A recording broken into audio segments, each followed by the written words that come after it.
அந்த டாஸ்மார்க்ல சார குத்தி கொடுக்கறவன் கவர்மெண்ட் எம்ப்ளாயா இருக்கலாம். அப்ப சாப்பாடு போடுற விவசாயி கவர்மெண்ட் வேலையா இருக்கக்கூடாது, ஆடு மாடு வளர்க்க கூடாது, ஆடு மாடு ஊசி போடுற வெட்டினரி டாக்டர் கவர்மெண்ட் எம்ப்ளாயா இருக்கலாம். இந்த ஆடு மாடு வளர்க்குற ஆத்தால போய் மாமச்சின்னு அரசு எம்ப்ளாயா இருந்துடக்கூடாது. எப்படி இப்ப மாற்று பொருளாதார பெருக்கத்துக்கு நீ வரவே இல்லையே, வரவே இல்லையே. நீ உன்ட்ட விதை இல்ல, நீ விவசாயம் செய்யறதுக்கு விதை இல்ல. சின் சண்டா மேன் சண்டா நிறுவனத்துக்கு இருக்கு.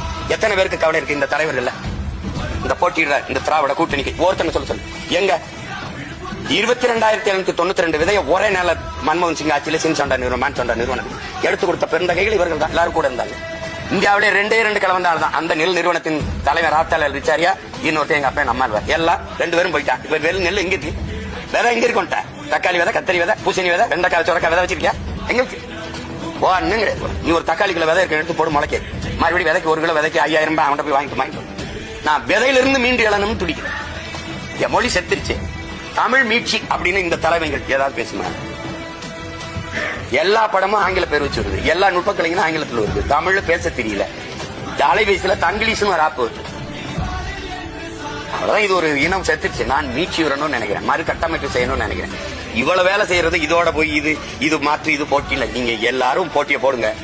எனக்கு போட்டி யாருன்னு, என் கோட்பாட்டுக்கு போட்டி யாரு?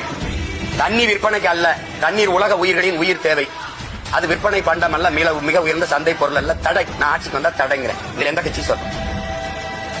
நோ பிளாஸ்டிக் பாலித்தீன், குளைமம், நெகிழி கிடையாது. மாற்று பயன்பாட்டுக்கு வரணும். தடை. ஏன்னா என் நாட்டை குப்பைமேடு ஆகுது. இது கடலுக்குள்ள மீனின் எண்ணிக்கை விட அதிகமா நெகிழியின் எண்ணிக்கை இருக்கு. கடல் நெகிழியின் அகழியா மாறிடுச்சுங்கிற கவிப்பேரரசு வைரமுத்து. இப்ப நான் என்ன செய்யலாம்? தரையில் இருக்கிறத மாதிரி சுத்தி செய்யலாம், கடலுக்கு இருக்கிறத என்ன செய்யலாம்? அப்ப எதை நோக்கி நீ நகர்ற? நான் மரத்தோட பேசிட்டு இருக்கேங்கிற, கடலோட பேசிட்டு இருக்கேங்கிற, தண்ணியோட பேசிட்டு இருக்கேங்கிற. அதெல்லாம் இல்லைன்னா நீ வாழ முடியாது. அப்ப அடிப்படை அறிவே இல்லாத ஒரு கூட்டம் பதறா சுத்திட்டு இருக்குன்னு அர்த்தம். எனக்கு முன்னாடி பேசினா